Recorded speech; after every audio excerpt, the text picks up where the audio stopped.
नमस्कार। Mission health के live phoning कार्यक्रम में स्वागत करते हैं हम आप सबका। कार्यक्रम का हमारा आज का विषय है प्रधानमंत्री मातृ वंदना योजना, और इस विषय पर जानकारी देने के लिए हमारे साथ हैं सिफसा की वरिष्ठ सलाहकार डॉक्टर अरुणा नारायण जी। डॉक्टर साहब, बहुत बहुत स्वागत करते हैं मिशन हेल्थ में। दर्शकों, मातृ एवं शिशु स्वास्थ्य को बेहतर करने के लिए भारत सरकार के द्वारा प्रधानमंत्री मातृ वंदना योजना चलाई जा रही है। गर्भवती महिला और उसके शिशु को किस तरह से इसका लाभ मिल सकता है, किस तरह की सहायता मिल सकती है, इस विषय पर आज हम डॉक्टर साहब से जानकारी लेंगे। तो आपके भी अगर कोई प्रश्न है या आप कुछ जानना चाहते हैं तो आप हमें फ़ोन कर सकते हैं। फ़ोन करने के लिए नोट कर लीजिए आप हमारा फ़ोन नंबर है 0522-220-5756, 0522-2288698, 0522-407-6802। और इसके साथ ही हम आपसे अनुरोध करेंगे कि जब भी आप हमें फ़ोन करें अपने टीवी सेट का वॉल्यूम थोड़ा कम रखें ताकि आपकी आवाज़ हम तक अच्छे से पहुंच सके। और डॉक्टर साहब, जैसा कि आप देख रही हैं कि आज हमारे साथ हमारे आमंत्रित दर्शक हैं, तो आप सबके भी प्रश्नों को हम कार्यक्रम में शामिल करेंगे। आप सबका बहुत बहुत स्वागत है। डॉक्टर साहब, सबसे पहले आपसे ये जानना चाहेंगे कि प्रधानमंत्री मातृ वंदना योजना क्या है और ये कब से शुरू हुई? ये एक बहुत ही अच्छी योजना आरंभ हुई है जो जनवरी 2017 में प्रधानमंत्री जी के द्वारा आरंभ की गई है। और इस योजना के अंतर्गत, जैसे भी आपने कहा, गर्भवती महिलाओं और बच्चे के बेहतर स्वास्थ्य के लिए आरंभ किया गया है। और इसमें जो गर्भवती महिला है, जब प्रथम बार गर्भवती होती कोई भी महिला, तो उसको 5,000 रुपये की धनराशि का लाभ मिलता है जी। तो ये इसलिए आरंभ की गई है कि महिलाओं का पोषण अच्छा हो, जो बच्चा पेट में पल रहा है वो अच्छा विकसित हो सके जी। और फिर उसका अच्छे से सुरक्षित प्रसव हो और बाद में बच्चे की भी पूरी देखभाल हो। मतलब माँ और बच्चा पूरी तरह से स्वस्थ सुरक्षित रहे, इसके लिए ये योजना चलाई जा रही है। प्रीति जी, आप हमारे बीच हैं, आप कुछ पूछेंगी? डॉक्टर साहिबा, प्रधानमंत्री मातृ वंदना योजना बहुत महत्वपूर्ण क्यों है? देखिए, इसलिए बहुत महत्वपूर्ण है क्योंकि देखा जाए तो महिलाओं को गर्भावस्था के दौरान 2-3 चीज़ों की बहुत ज़रूरत होती है। एक तो उनका पोषण अच्छा हो जी, बिल्कुल। दूसरी चीज़ उनकी पूरी देखभाल हो, उनकी जांचें हों, उनको लगातार देखा जाए कि उनमें बच्चे का विकास अच्छा हो रहा है कि नहीं हो रहा है, ये बहुत महत्वपूर्ण है। और तीसरी बहुत ही महत्वपूर्ण चीज़ है कि संस्थागत प्रसव हो और नवजात की पूरी देखभाल हो। तो इस योजना के अंतर्गत इन सभी बिंदुओं का ध्यान रखा गया है, इसलिए ये बहुत ही महत्वपूर्ण है। होता क्या, देखिए, हम लोग के देश में बहुत से लोग गरीबी में हैं, तो क्या होता है कि महिलाएं आखिरी समय तक गर्भावस्था के काम करती रहती हैं, आराम नहीं करती क्योंकि उनको पैसे की ज़रूरत है, तो उनको पोषण भी पूरा नहीं मिलता है और वो आखिरी समय तक काम कर रही हैं, शारीरिक श्रम कर रही हैं। ऐसी बहुत सी महिलाएं जो डिलीवरी के बाद भी आराम नहीं कर पाती, बहुत जल्दी उनको काम आरम्भ करना पड़ता है।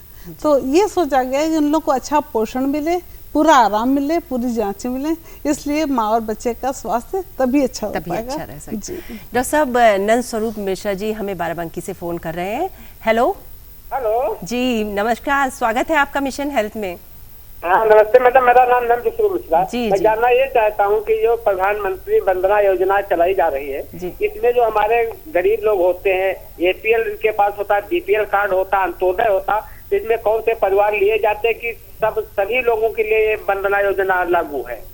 देखिए, ऐसा है कि प्रधानमंत्री मातृ वंदना योजना किसी भी महिला के प्रथम गर्भ के समय, चाहे वो BPL हो चाहे वो APL हो, किसी भी वर्ग की हो, लेकिन प्रथम गर्भावस्था में उसको लाभ मिलेगा। सब मतलब लाभ मिलता है। तो सब ये ग्रामीण और शहरी ऐसा कुछ? ना ग्रामीण शहरी है, ना BPL APL है जी। तो सब ये जो प्रधानमंत्री मातृ वंदना योजना का प्रावधान है, इसकी जो सहायता राशि है वो कितने चरणों में मिलती है? देखिए, ये कुल मिला के धनराशि 5,000 रुपये की होती है, लेकिन इसको 3 किस्तों में देते हैं, एक साथ नहीं देते। और उसके लिए तीनों किस्तों के लिए अलग अलग समय होता है और अलग अलग शर्तें होती हैं, उसको पूरा करने पर ही धनराशि मिलती है जी। M.A. जमजम जी, आप कुछ पूछेंगे? डॉक्टर साहिबा जी, इस योजना में सहायता पाने वालों का पंजीकरण कहाँ होता है? देखिए, ऐसा सबसे महत्वपूर्ण बात यही है कि प्रथम किस्त का लाभ लेने के लिए पंजीकरण बहुत जरूरी है। और पंजीकरण कहाँ होगा? गाँवों में लोगों को बताने के लिए, लोगों को प्रचार प्रसार के लिए हमारी आशाएं हैं, आशा बहुएं होती हैं 1000 की आबादी में। तो ये लोग महिलाओं को बताती हैं कि तुम्हारा पहली बार गर्भावस्था आई है तो तुम पंजीकरण कराओ। किसी भी सरकारी स्वास्थ्य इकाई पर जाकर के इसका पंजीकरण करा सकते हैं। तो सरकारी स्वास्थ्य इकाई क्या है? सब सेंटर हो सकता है, पीएससी हो सकती है, सीएससी हो सकती है, जिला महिला चिकित्सालय हो सकता है, अर्बन पीएससी हो सकती है, तो किसी भी जगह, लेकिन सरकारी स्वास्थ्य इकाई पर पंजीकरण कराना बहुत जरूरी है। इसमें आशाएं भी आपकी सहायता कर सकती हैं। आशाएं भी करती हैं, एनएम करती हैं, आंगनवाड़ी करती है, तो ये लोग बताती हैं और समझाती हैं, उन लोगों को फॉर्म भरने में भी हेल्प करती हैं। जी जीपी वर्मा जी, आप कुछ पूछेंगे?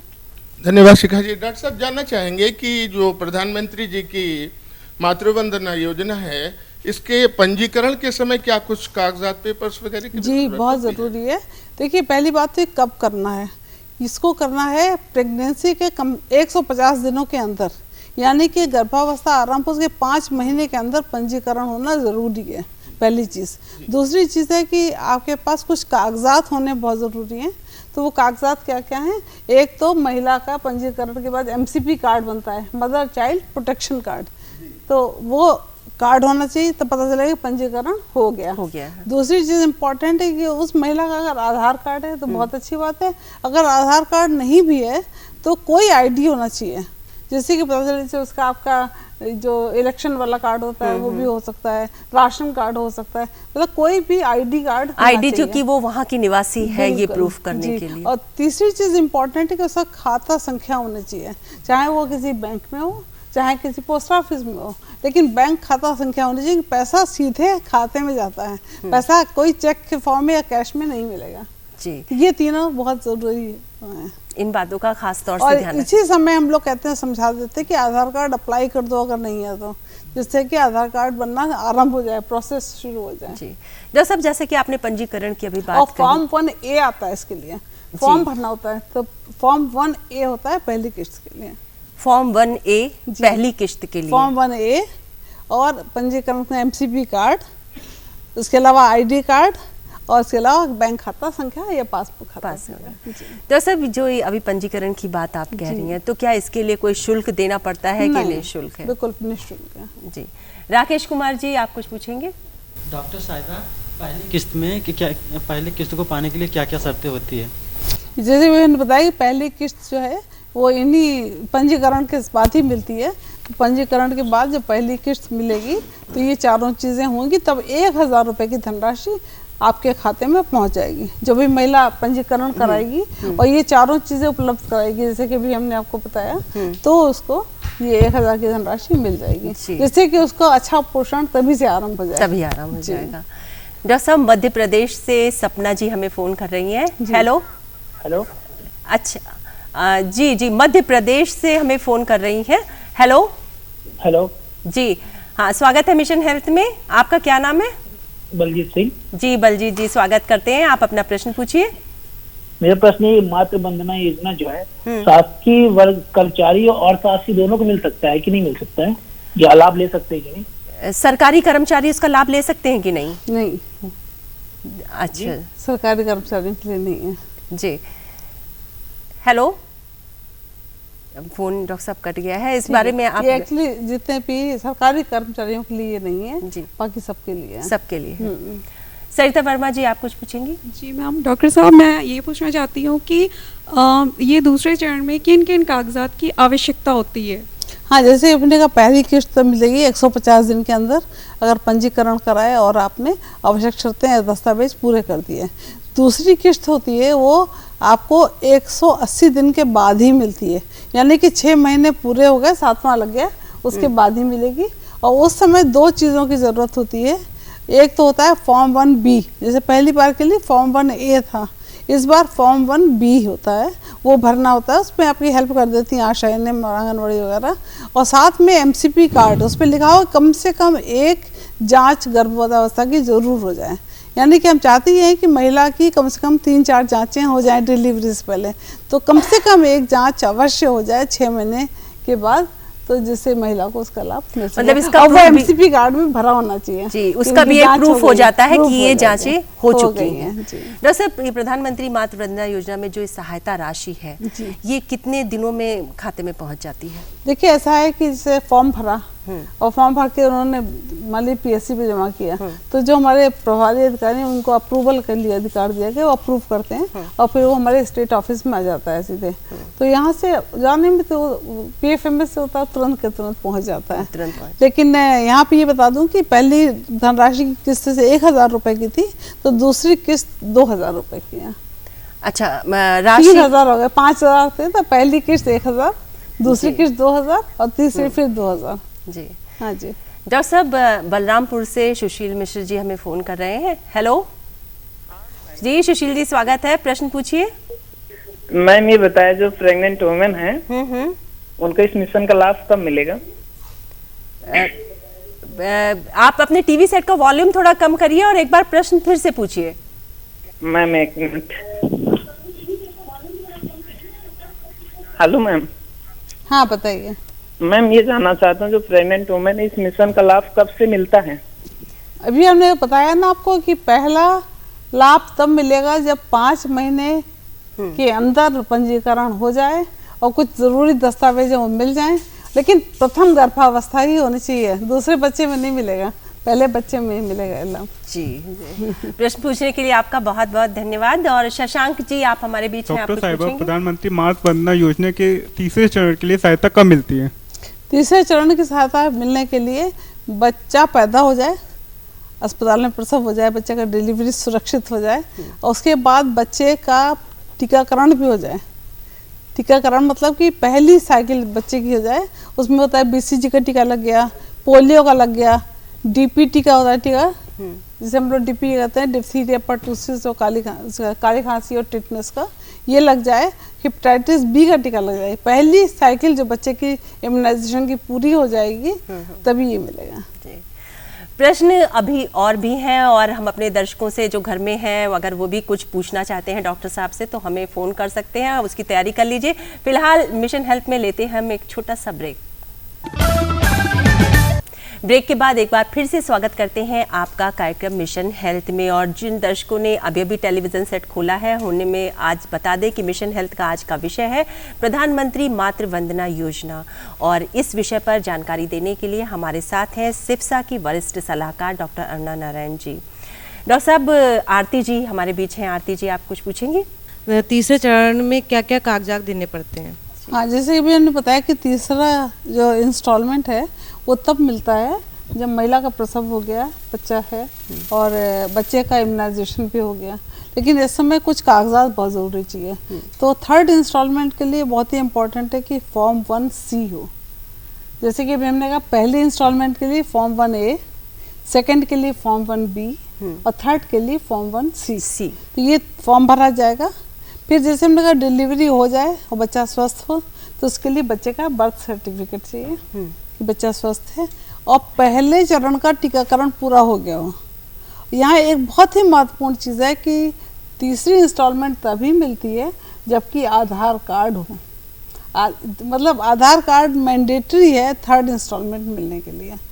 धनराशि 2,000 रुपये की है, लेकिन मैंडेटरी है कि आधार कार्ड अवश्य हो। इसीलिए हमने कहा था कि जो कोई भी पंजीकरण कराए, तो अगर आधार कार्ड है तो बहुत अच्छा है, नहीं है तो उसी समय अप्लाई कर दें, जिससे कि तब तक बन जाए, क्योंकि डिलीवरी के बाद पैसा तभी मिलेगा थर्ड इंस्टॉलमेंट का जब आपका आधार कार्ड होगा। आधार कार्ड होना बहुत तो फॉर्म 1C होना चाहिए, आधार कार्ड होना चाहिए, उसके अलावा मतलब डॉक्टर साहब, पहली किश्त भी मिलनी है तो भी आपके पास आधार तभी से होना चाहिए और बच्चे के इम्यूनाइजेशन का पूरा लिखा होना चाहिए MCP कार्ड पे कि पहली साइकिल इनको पूरी हो गई है।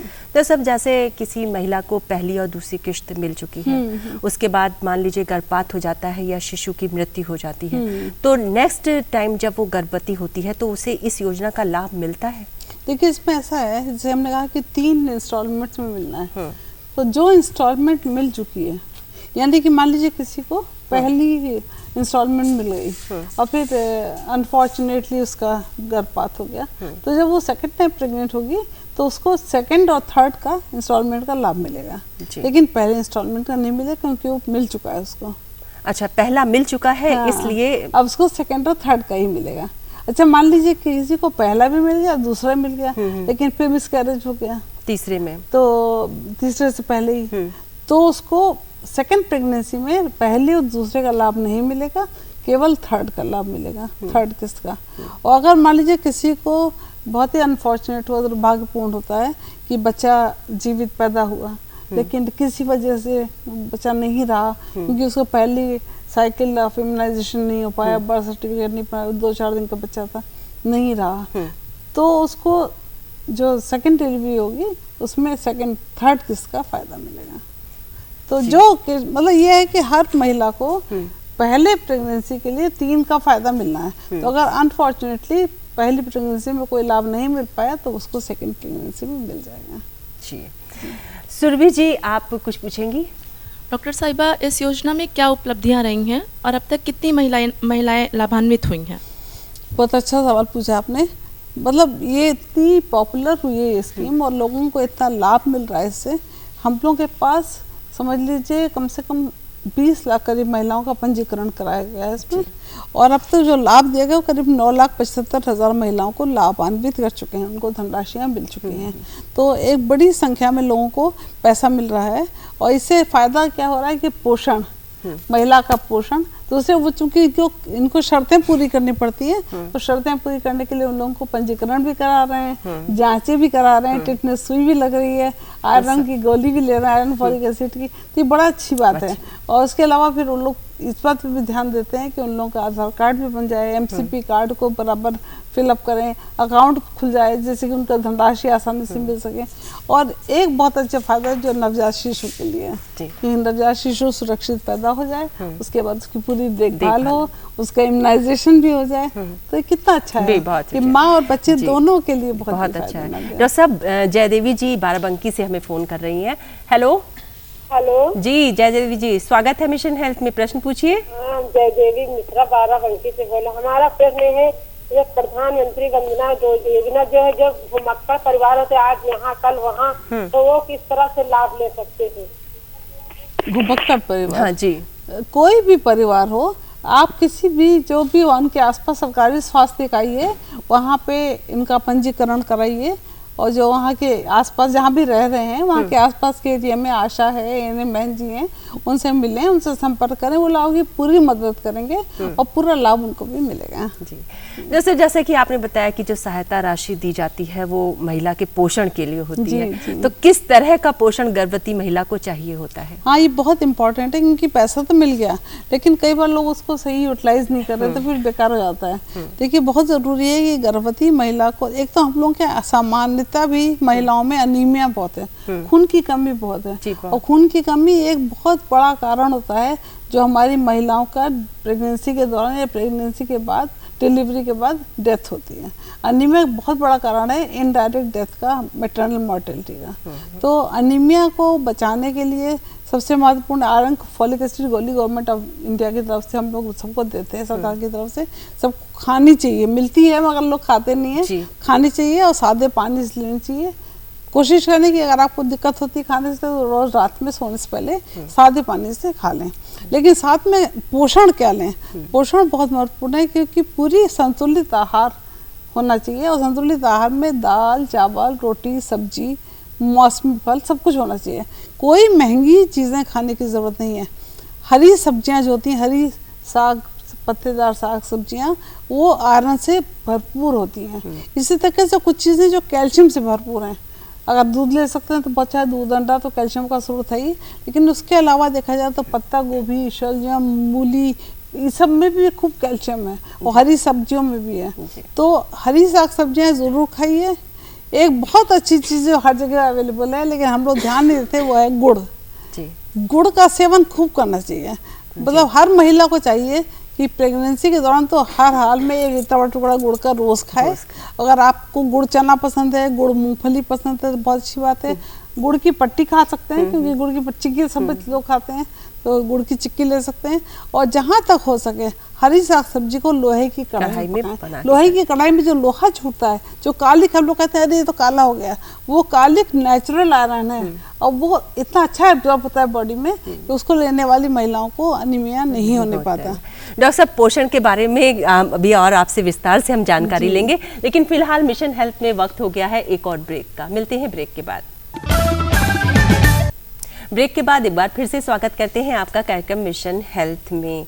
और आज हम बात कर रहे हैं प्रधानमंत्री मातृ वंदना योजना के बारे में डॉक्टर अरुणा नारायण जी से। मानसी जी, आप हमारे बीच हैं, आप कुछ पूछेंगी? डॉक्टर साहिबा, इस योजना से क्या दूरगामी परिणाम आने की संभावना है? बहुत अच्छी बात है। ये सबसे इम्पोर्टेंट, कोई भी योजना जब बनती है तो उसके दूरगामी परिणामों को सोच के ही बनती है, क्योंकि हमारे यहाँ का मैटरनल मोर्टेलिटी रेट बहुत अधिक है, इन्फेंट मोर्टेलिटी रेट बहुत अधिक है, नियोनेटल मोर्टेलिटी रेट बहुत अधिक है। यानी कि गर्भावस्था के दौरान या गर्भ से के संबंधित किसी भी वजह से डिलीवरी या डिलीवरी के बाद 42 डेज तक जो मौतें होती हैं वो हमारी मातृ मृत्यु दर में आती हैं। तो ये इतना हमारे अपने ही यूपी का समय 201 है, प्रति 1 लाख हमारी गर्भवती होती हैं महिलाएं, तो उसमें 201 औरतें मर जाती हैं। तो इनको कम करना, फिर जो बच्चे हमारे जन्म होने के बाद 28 दिन के अंदर मर जाते हैं वो हमारी नियोनेटल मोर्टेलिटी रेट होती है। जो बच्चे हमारे पैदा होने के बाद 1 साल के अंदर मरते हैं वो इन्फेंट मोर्टेलिटी रेट होती है प्रति 1000 बच्चे, तो प्रति 1000 जीवित जन्म। तो आप ये समझ लीजिए कि इन मौतों की दरों में कमी लाना बहुत महत्वपूर्ण है। महिलाओं के पोषण स्तर में सुधार लाना बहुत महत्वपूर्ण है। बच्चों के पोषण स्तर में सुधार लाना बहुत महत्वपूर्ण है, क्योंकि अगर पोषण अच्छा होगा माँ का तो गर्भस्थ शिशु का विकास अच्छा होगा, शारीरिक भी और मानसिक भी। इसी तरीके से जब बच्चा पैदा हो गया उसको अगर पूरा टीकाकरण होगा, बीमार नहीं पड़ेगा। उसको माँ अगर स्वस्थ है तो हम कहते हैं 6 महीने तक केवल माँ का दूध पिलाओ। अगर माँ स्वस्थ होगी, पोषण अच्छा मिलेगा, तभी तो बच्चे को दूध ठीक से पिला पाएगी, तभी बच्चा भी स्वस्थ होगा। और बच्चा स्वस्थ होगा तो आराम से तो नियोनेटल मोर्टेलिटी अपने आप कम हो जाएगी, इन्फेंट मोर्टेलिटी कम हो जाएगी। तो देखा जाए तो बेसिकली हम लोग जो महत्वपूर्ण हमारे स्वास्थ्य संकेतक हैं, शिशु मृत्यु दर, मातृ मृत्यु दर और नवजात शिशु मृत्यु दर, उसमें कमी लाने का ही हम लोग का सबसे बड़ा ध्येय है। जी। अंगनू दास जी, आप कुछ पूछेंगे? डॉक्टर साहबा नमस्ते जी। ये जो योजना है यह बीपीएल वाले लोगों के लिए ही है या सबके लिए? हाँ, जैसा कि मैंने पहले बताया था कि ये बीपीएल एपीएल सभी के लिए है, मगर इसमें शर्त यह है कि पहली बार गर्भावस्था हुई हो। जिस महिला का पहला बच्चा होने वाला है उसी को इसका लाभ मिलेगा। जी, पहले बच्चे में। हाँ जी। डॉक्टर साहब, अगर इस योजना से संबंधित जाहिर सी बात है कुछ ना कुछ परेशानियां होती हैं, तो मैं ये बताइए कि अगर कोई शिकायत दर्ज कराना चाहता है तो हम चाहेंगे कि कम शब्दों में आप भी बताइए कि इसकी शिकायत कहाँ दर्ज कराई जा सकती है? देखिए, ऐसा है कि हमारे यहाँ हर ब्लॉक पे MOIC जो है, जो प्रभारी चिकित्सा अधिकारी रहता है, वो उसका नोडल अफसर है। तो उस जगह पे आप अपने कह सकती हैं, बता सकती हैं, हम लोगों की शिकायत पेटिका होती है उसमें डाल सकते हैं। और इसके अलावा कोई परेशानी अगर हो रही है तो हमारे यहाँ CMOs होते हैं हर जिले में, मुख्य चिकित्सा अधिकारी। हर डिवीजन पे हमारे AD होते हैं, एडिशनल डायरेक्टर डिवीजन, वो मेडिकल एंड हेल्थ सर्विसेज के। और उसके अलावा हमारे स्टेट पे भी नोडल ऑफिसर हैं, उनसे आप बात कर सकते हैं। जी। तो दर्शकों, ये था मिशन हेल्थ का हमारा आज का सजीव फोनिंग कार्यक्रम। और अब चलते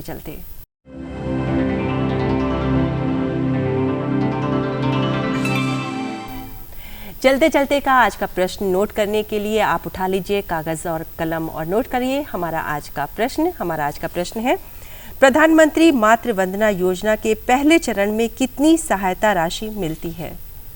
और इस प्रश्न का उत्तर आप हमें जिस पते पर लिखकर भेजेंगे वो पता भी नोट कर लीजिए। हमारा पता है प्रस्तुतकर्ता मिशन हेल्थ, कमरा नंबर 205, दूरदर्शन केंद्र 24 अशोक मार्ग, लखनऊ 226001। और हमारा ईमेल आईडी है missionhealth.ddupLko@gmail.com।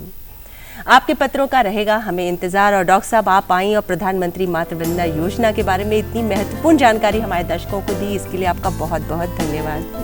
और आप सबका भी बहुत बहुत धन्यवाद कि आप इस कार्यक्रम में शामिल हुए। और उन दर्शकों का भी हम धन्यवाद करना चाहेंगे जिन्होंने हमें फोन किया। तो आपके आसपास में कोई गर्भवती महिला है, पड़ोस में रहती है या घर में है, तो उसे इस योजना के बारे में जरूर बताइए और लाभ